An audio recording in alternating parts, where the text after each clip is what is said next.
That is 5 straight wins for the Cats, baby.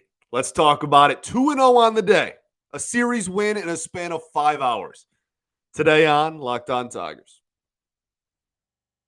You are Locked On Tigers, your daily Detroit Tigers podcast. Part of the Locked On Podcast Network. Your team every day.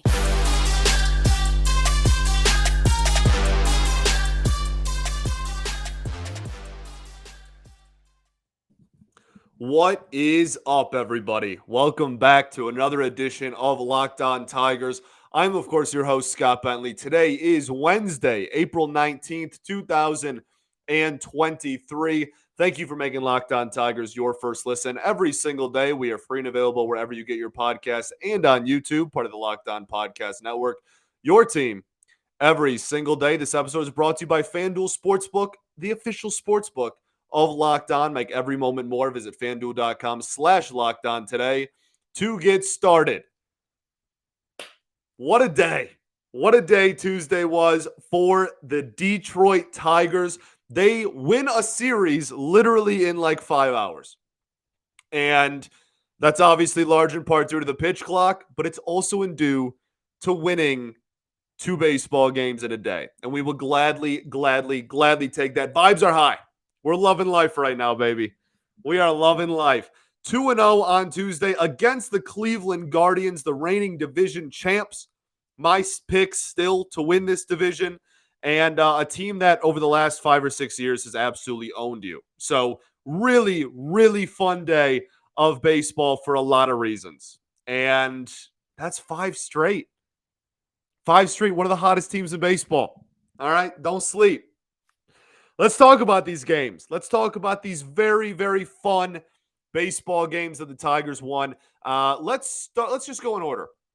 Okay, so 4-3 victory with a walk-off winner. The Tigers' third straight walk-off win at the time is the first game of Tuesday afternoon. They're a 4-3 victory. Matt Boyd started this ball game. 5 innings pitched, 5 hits, 3 earned runs, 2 walks, 4 Ks on 82 pitches. He had 1 inning where he got popped for 3 runs there. It was the 4th inning. And, you know, like the first run was just like a couple of hits in a row, whatever, a couple of doubles, 2 best hitters in the lineup. Should be the 2 best hitters in the lineup. Josh Bell has not had a great start to the season. And then like the home run, look, like I'm not trying to make excuses or anything like that. Like he gave up a long ball, but like that is a tough pitch to hit a home run on.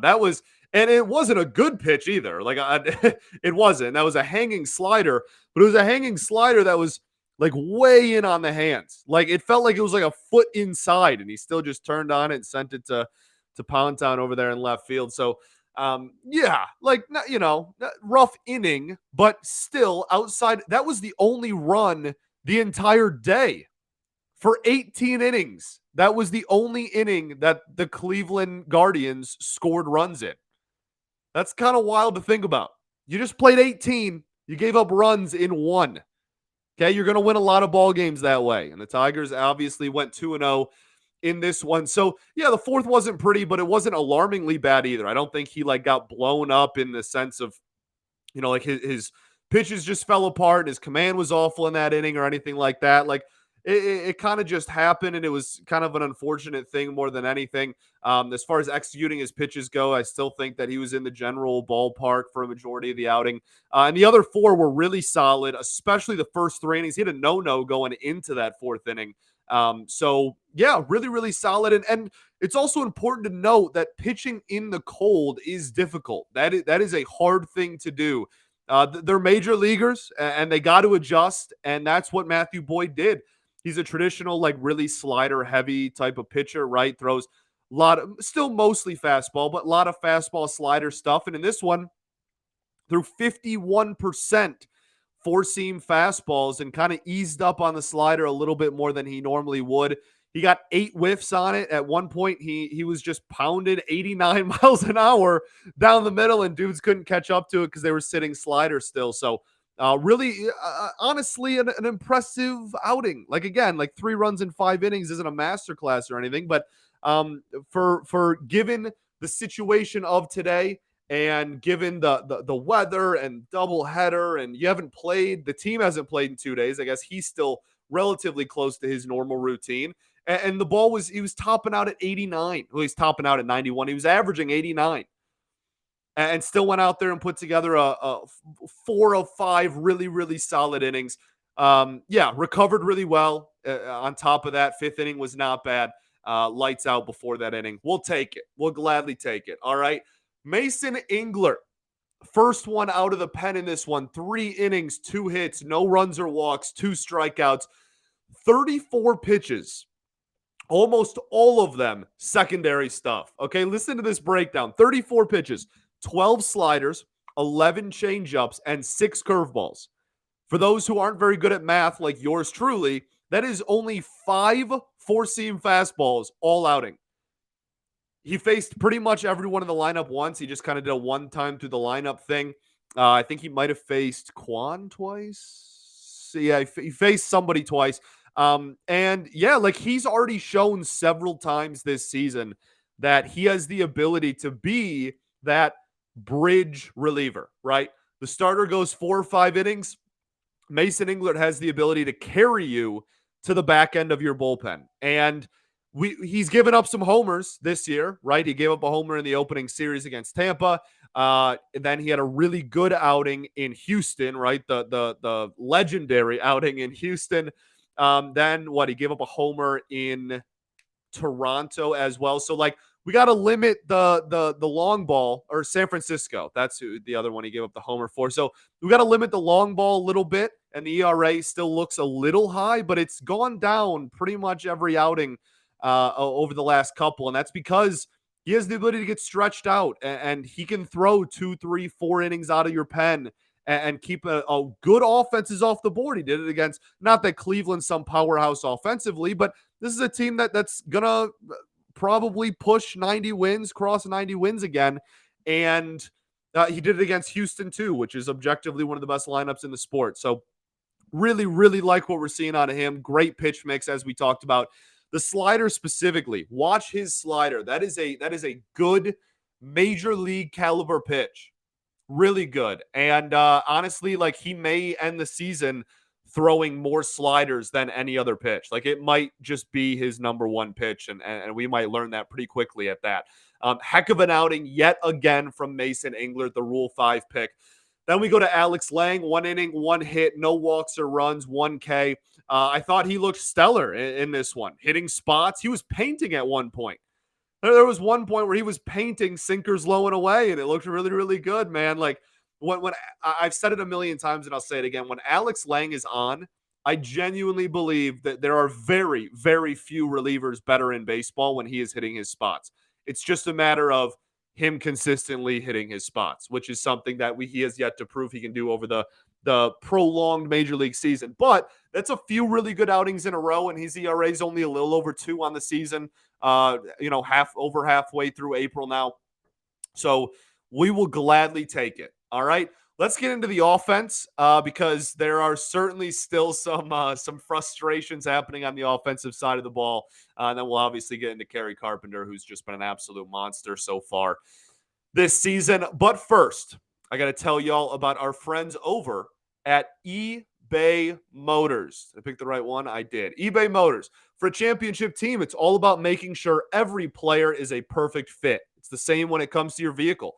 Every part needs to fit just right. So the next time you need parts and accessories, head to eBay Motors. With eBay Guaranteed Fit, you can be sure every part you need fits right the first time around. Just add your ride to My Garage and look for the green check to know that your part will fit, or your money back completely. Because just like in sports, confidence is the name of the game when you shop at eBay Motors. And with over 122 million parts to choose from, you'll be back in the game in no time. After all, it's easy to bring home a win when the right parts are guaranteed. Get the right parts, the right fit, and the right prices on ebaymotors.com. Let's ride. Eligible items and only. Exclusions apply. All right, everybody. Welcome back here. Segment 2 of Locked On Tigers. Vibes are high. Thank you for making us your first listen every day. Shout out to the everydayers that do tune in every single day. Tomorrow, we will obviously be recapping on the series finale. Hopefully, sweep in Cleveland. I'm about it. Hopefully, we can make that happen. But if not, we already have a series victory over the Cleveland Guardians. And let's talk about the offense in this ball game. Okay, I thought the approaches in this was such a frustrating game offensively. I was furious. I was furious for watching the offense really all day. But we'll gladly, vibes are still high. We'll gladly take a 2-0, 5-hour stretch there. But the approaches were solid when no one was on base or there was 2 outs. And that's good, I guess, to have that urgency of oh, we don't want to go 1-2-3 this inning. We want to apply pressure, or nobody's on base. Let's get somebody on. That's great. But then they were absolutely awful with runners in scoring position all game, innings 1 through 9. And we'll get to game 2 because it's a little different, but kind of the same. And it's been an overlying problem all season so far. But it's infuriating to watch a team get on base all game and just have zero ability to drive those runners home. The execution of the at-bats, they were solid. We had 15 base runners? They were solid. It's just you put the ball in play a lot. I think you only had 4 strikeouts as an offense all game. That's all great, but just completely inexcusable, and to have that many uncompetitive at-bats with runners in scoring position. Again, 15 base runners, 4 runs. And if you take away the solo shot that won it, going into the last batter of the game, you had 14 base runners and 3 runs. Just not good, okay? Not good. And something that, we're not going to sugarcoat it. We're still going to talk about the things that need improving despite going 2-0, and that is certainly one of them. Okay, so we're looking to still have some. So we talked about it a lot, not only the clutch hitting, but also just extra base hits. It's another thing that just inherently, even if you're getting some hits, if they're all extra base hits, you're going to score more runs. If most of your 14 base runners are walks and singles, it's going to be tougher to drive runners in. Okay. Badu hit 5th in this game. This was probably the biggest instance of a bad at bats with runners in scoring position. He had 5 lob, I think. And yeah, there was the one specific moment later in the game when we had runners in scoring position, 1 out, Badu and Torque do up, and we're clawing our way back into this ball game, and Badu just puts together a completely uncompetitive at bat, who then is followed by Spencer Torkelson, who has a 2-pitch foul ball pop out to first base. Just that kind of stuff can't happen, and that's the stuff that really drives you mad. So definitely still some stuff that needs to be addressed. Okay, certainly. Individually, if we're talking about good things in this game, there was certainly still a lot of good, obviously, with the victory. Maton, another walk. And the broadcast showed a graphic, I think it was his first at-bat of the game, where he had the 7th highest average pitches per at-bat in all of baseball. And that just kind of goes to what we've been talking about all year. The results maybe got off to a slow start, but they're picking up in the last week and a half. And on top of that, he is consistently working counts and putting himself in positions where he's going to get a heater. So really nice to see him continue to do that in the first game, not so much the second game. Riley Green goes 3 for 5. I'm not trying to rain on a parade. I really don't want to be Debbie Downer. I'm glad he got on base. All 3 hits. What were all 3 hits? They were ground balls to second base. All 3 of them. And some of them were hard hit. But literally all 3 hits were ground balls just out of reach of the second baseman's glove. And so I am just praying for him to lift the baseball to the pull side. We saw in game 2, he has opposite field power. Both his homers this year are to the opposite field. He had a triple in San Francisco to the opposite field. He can lift the ball and hit it hard the other way. But it's infuriating that every single pull hit is in the dirt. It's just driven straight into the ground. And so it's something that he knows he needs to work on. It's not a secret. But it's something that even I was okay, that's good, but golly, could you give me something? Even if it's not a hard hit, cranked in the air to the pull side or anything, just Give me a line drive over the second baseman's head or something, man. Golly. Hobby with 2 more RBIs. Eric Haas 4 for 4. And just like that, he's hitting 275. Fun to see. Some BABIP luck in there for sure, but good to see. And hopefully he kind of just takes off like he did last year after a slow start. And the man of the hour. Too sweet to be sour. Kerry Carpenter, my very, very good friend Garrett kind of started calling him Kerry Barrels, and I absolutely love it. A lot of people today calling him Kerry Bonds as well. Um, what a dog. What an absolute dog. He goes, 3 for 4 with a double that will almost hit off the wall in right field, and in July is probably a homer, the walk-off homer, and an opposite field single. Just an incredible day at the plate. And I mean, we've talked about it before. He needs to be in the lineup against literally every single righty you face. I know a lot of people just want him in the lineup every single day, period. And I'm not against him getting more opportunities against lefties at all. But like they even showed a graphic, like his numbers against lefties are worse and his numbers against non-fastballs are still not very good. He's still got some adjustments to be made, and pitchers will adjust and start throwing him a lot more not fastballs. But for now, it's Kerry Carpenter's world, and we're just living in it. 100th percentile barrel percentage in all of baseball. 100th percentile barrel percentage. He's in like pushing 90th percentile in hard hit rate. He is just absolutely crushing the baseball and barreling up everything. And it's just the way his bat path is like an automatic barrel. And like he has easy power. Like he's a jacked dude that is very strong and he can hit the ball hard. And that's obviously first and foremost. But his bat path is just this at like a 30-degree angle. Like it's just it's a perfect barrel swing. And so again, needs to make some adjustments, needs to get better at hitting some off-speed stuff. But I don't know what Karinchak was doing. Like again, you have a dude that mashes four-seam fastballs, destroys them. And you just thought you were going to throw like 8 straight fastballs up and in to him, and he just wasn't going to get a hold of one of them eventually. Like the pitch choice there, I don't know if that was the catcher calling or if he was calling his own pitches or if that was, Francona. I don't know, but that was an awful pitch called at bat. He just and I said it. I was on the phone with my buddy. Like, he's gonna, if you just keep throwing fastballs up and in, he's gonna end this game. Like, he's gonna catch up to one. That's what he does for a living.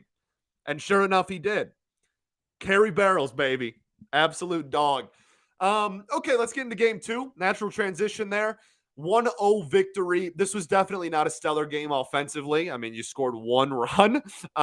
And, not to make excuses. Again, like this team has its woes offensively that it still needs to figure out. But like this is game 2 of a doubleheader when it's like 38 degrees outside. That's not a recipe for an offensive explosion for any team in baseball. Nonetheless, a team like the Tigers, who already kind of needs all the help they can get in the offensive department. But overall, the theme of this game was kind of what we have already been preaching. Like, this team is to win games, it's going to need the bullpen to show out. We can expect decent starts. I think that's relatively fair to say. The starting pitching was good last year. It's been okay after the first time through the lineup this year. I expect decent starts that are going to at least keep us in ball games. They're going to need extra base hits and clutch hitting, and they're going to need the bullpen to hang on to games. And like, I know that's kind of Captain Obviously, but like those are the things that are going to lose us a lot of games too. And so the games we win are going to be because of those. Okay. And in this one, while you didn't have an offensive explosion, you had a really, really solid day on the mound, which we will certainly get to. And some individual performances offensively that I still think are worth talking about as well. Nevin, I thought was pretty solid. Had his first hit as a Tiger as well as a walk. Really, really nice walk in a timely situation as well. Riley Green, talked about it already. 1 for 4, the only run scored in game 2 across either team. Very unbelievably impressive. Like it such easy power the opposite way. Like to the point where broadcasters think they're like lazy flyouts. They're like, oh, and there's like a can of corn to left. Oh, and it's gone. Like whatever your opinion of the broadcast team is fine, but like It's just, he did it to the Apple TV broadcast too, and it's just such impressive and easy power to the opposite way as a lefty.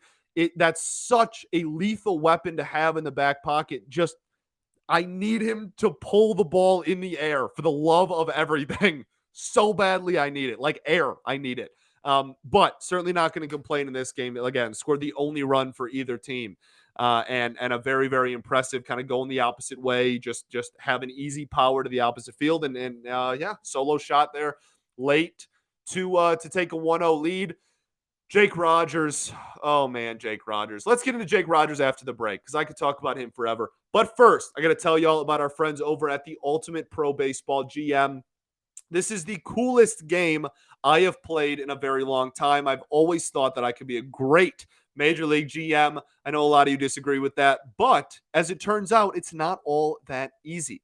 If you've ever had the same thought of me and wanted to manage your own franchise, go download Pro Baseball GM immediately. You're responsible for hiring the right coaches, the right staff, managing team finances, scouting and drafting players, managing through difficult personalities, injuries, navigating through free agency, Rule 5, optioning players, roster moves, trades, etc. All of this in a challenging and realistic game world. Ultimate Baseball GM is completely free and playable offline. Play on the go as you want, when you want. It is the best game out there. Locked On Tigers listeners are also getting a 100% free boost to their franchise when they use promo code Locked On in the game store, so make sure to check it out. Download the game. Just visit probaseballgm.com. Scan the code on the screen here if you're watching on YouTube. That's probaseballgm.com. The Ultimate Baseball GM. Start your dynasty today. All right, everybody. Welcome back. Third and final segment here. Locked On Tigers.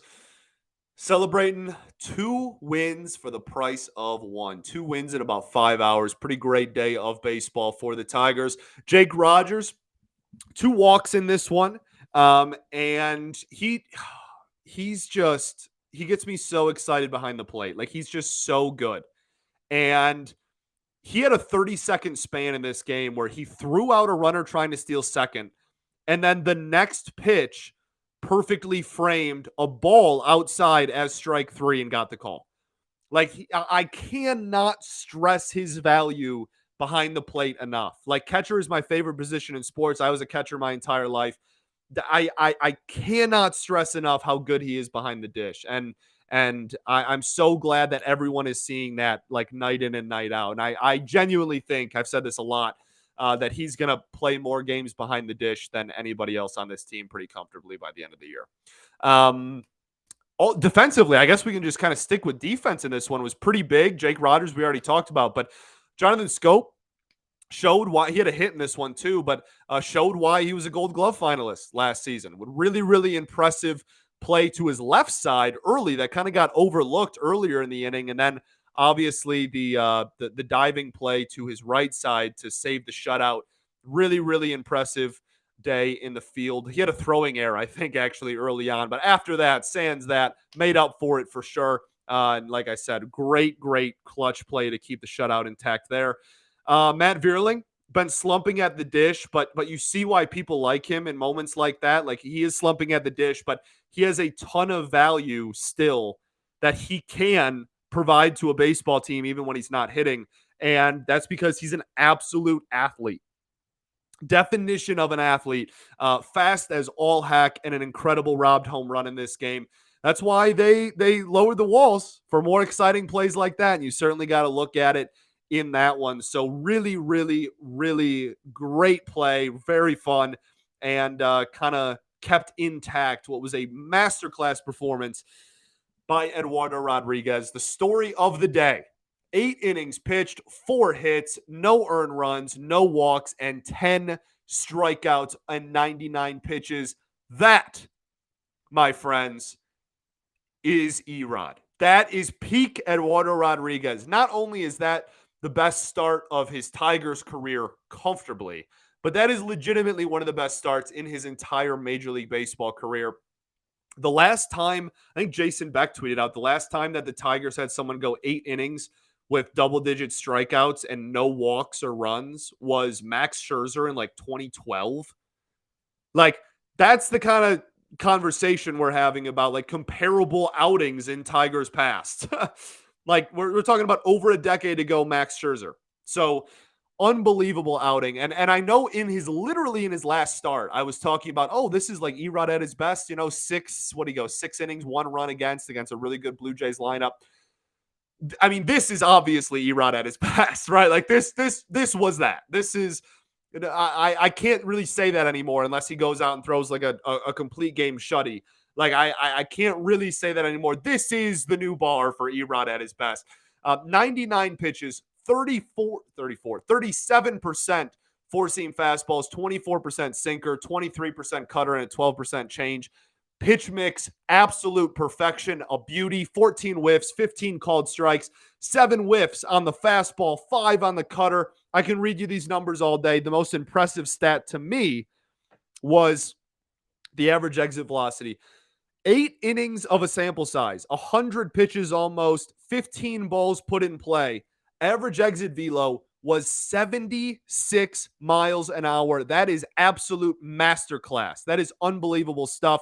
The numbers were really good because he was painting pitches. His command was incredible. Pick your favorite painter. That was Erod on Tuesday afternoon. And he even said after the game, like he said, every pitch was just going exactly where he wanted it to go. And you could see that. He was not missing the glove. He was absolutely painting the strike zone.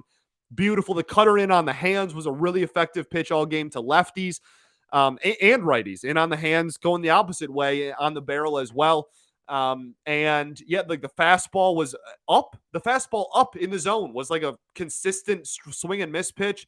Beautiful. The sinker's average exit velocity was 69 miles an hour. That's incredibly nice. Just, he was lethal. He was lethal. And the explanation, again, was pitch mix, which he's always been pretty good at pitch mix just because all of his pitches play so well off of each other. We've talked about that a lot. A lot of barrel missing pitches that when they're tunneled well are exquisite in that regard. And command, it was a big one. But you want to talk about, again, a dominating the strike zone performance. This is the definition of that. 0 walks and another Tigers pitcher with a ton of 0-1 counts and first pitch strikes. 72 of his 99 pitches were strikes total. That's an insane clip. Almost 73% of his pitches thrown were strikes. That's a crazy impressive clip. He was absolutely dotting everything today. Hard to beat someone who's that locked in. And that's now 2 performances in a row. He has only given up 1 run total in his last 2 starts. Efficient, effective, well-executed, dominant performance. And again, like the efficiency shouldn't be overlooked either. That's something that's really, really important. And after 7, he had only thrown 80 pitches. Send him out there for 8, baby. Light that baby up. Love it. Such a good performance. That is Erod comfortably at his best. And hopefully he can keep the ball rolling. Because like I said, that's 2 starts in a row that I think he's looked really, really good. Jason Foley closes this one out. 1 inning, 0 walks, runs, or hits, 1 strikeout. He's locked in. And he looks absolutely amazing. Struck out J-Ram to end the game. J-Ram, by the way, Tigers killer. Like 990 career OPS and a huge sample size against the Tigers. 0 for 4 with 4 strikeouts. Give Erod a statue for striking out J-Ram 3 times in a game. What a time to be alive, baby. What a time to be a Tigers fan. Look, like let's just general kind of wrap up the day. Overall, the Tigers are now 7-9 on the year after starting out 2-9. And everybody talking about how this was going to be a worse team than like the 03 Tigers, which was always ridiculous. Yeah, you've won 2 series in a row. You have 1 of those against, the reigning division champs. And most importantly, to me, and I think Mark Gorosh actually tweeted this out on Twitter, obviously tweeted it out on Twitter. The Tigers are 7-6 since getting swept on opening weekend by the Tampa Bay Rays. That's and again, that's including another sweep against you at home to Boston, where like you could have salvaged at least one of those games. You were in 2 of the 3 of them. So like you are over 500 since Tampa. Feels good. Vibes are high. What did I tweet out? I tweeted out something that rhymed. high vibes and high fives. Love it. What a bar. What a bar. Your Detroit Tigers, baby. 5 straight victories. Thanks for making Locked On Tigers your first listen every day. Yeah, we'll be back tomorrow. Shout out to the everydayers as always, and hopefully recapping a series victory. They're going Quantrill, I believe, and the Tigers are going Spencer Turnbull. And Turnbull, we've talked about it a lot, has gotten better in each of his last 3 starts. First start of the season was awful, and every start since then has been better than the last one. Second start was a lot of ground balls, didn't really have any bat missing stuff, but still went 5 2/3, kept the Red Sox off the board. And then in his most recent start, got some swings and misses, went almost 6 innings. So we're hoping to keep building on that, keep heading in the right direction. And it's so nice to win the first 2 because it's either sweep or still a series win against a better team. We'll take it. All right, let's shoot for 6. Oh, what a time. Vibes are good. Now I'm going to go watch the Toronto Maple Leafs choke in the first round again. Sorry to my Canadian Tigers fans, but I host Locked On Red Wings too. Peace and love. Going to therapy's dope. I'll catch you all tomorrow, baby.